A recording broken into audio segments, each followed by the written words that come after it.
राधे कृष्ण।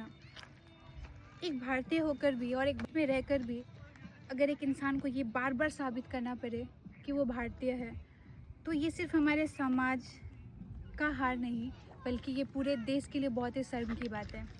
हाल ही में एक north east के लड़के के साथ, एंजल चेकमा के साथ जो घटना हुई है, उसे सोचकर ही हमारी रूह कांप जाती है कि आखिर उसने क्या किया था।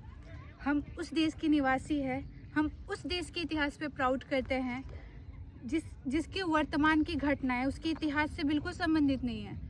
यहाँ एक लड़की को इसलिए मार दिया गया क्योंकि उसके चेहरे की बनावट शायद थोड़ी अलग थी।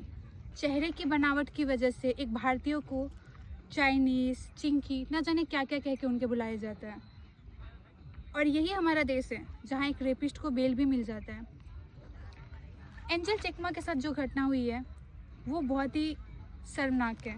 नॉर्थ ईस्ट, जिसे हमेशा से उसकी प्राकृतिक सुंदरता के लिए जाना गया है, विदेशों से लोग यहाँ घूमने के लिए आते हैं, ना जाने उसे कितना रेवेन्यू जनरेट होता है, ना जाने कितने रोजगार का साधन उससे मिलता है। उसी नॉर्थ ईस्ट के साथ में आज खिलवाड़ करके रख दिया गया है। अगर आप भारतीय के इतिहास के पन्नों को अगर आप पलट के देखिए तो ना जाने कितने ही ऐसे लोग आपको मिलेंगे जिन्होंने हमारे देश के लिए बलिदान दिया है।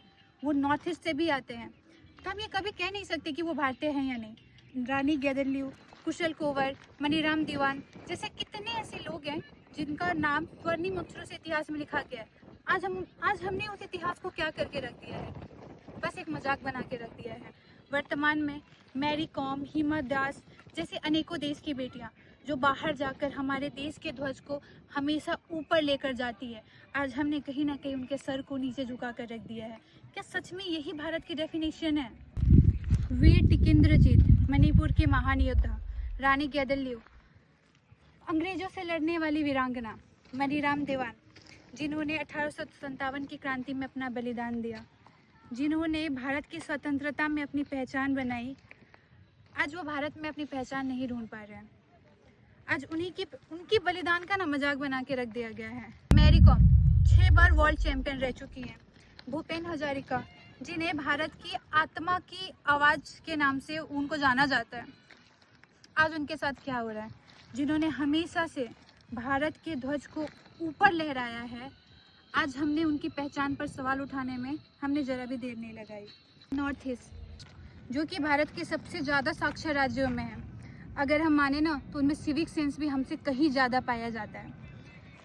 सवाल ये नहीं है कि वो भारतीय है या नहीं, सवाल हम पे उठता है, क्या हम भारतीय कहलाने के लायक हैं? मतलब योगदान भी, त्याग भी, फिर भी उन्हें आउटसाइडर कहा जाता है।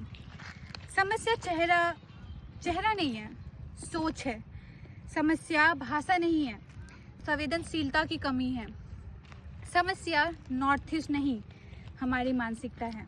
एंजल चेकमा के साथ जो भी घटना हुई है वो इतना हाईलाइट इसलिए हुई क्योंकि वो सोशल मीडिया तक पहुंच गई, बट दिल्ली जैसे बड़े शहरों में ये रोज की बात है कि नॉर्थ ईस्ट के लोगों को मोमो, चिंकी, चाइनीज़ करके उनका अपमान किया जाता है। कभी कभी तो लड़कियों को ये भी सामना करना पड़ता है कि वो प्रोस्टिट्यूट हैं। ऐसी चीज़ों में भी लोग बाज नहीं आते उन पे कमेंट करने के लिए। बहुत शर्मनाक घटना है। और अगर भारत में रहकर एक भारतीय सुरक्षित नहीं है ना, तो संविधान सिर्फ किताब है, उससे ज़्यादा कुछ नहीं। और जो पावर जो हमें संविधान देता है ना, वो पावर बस एक नारों और पन्नों तक रह के सिमट जाता है। जिस देश में ना इंसानियत ही शर्मसार हो जाती है ना, वो देश कभी अपने आर्थिक विकास की रास्ते पे अपनी मंजिल को कभी पा नहीं सकता। राधे राधे।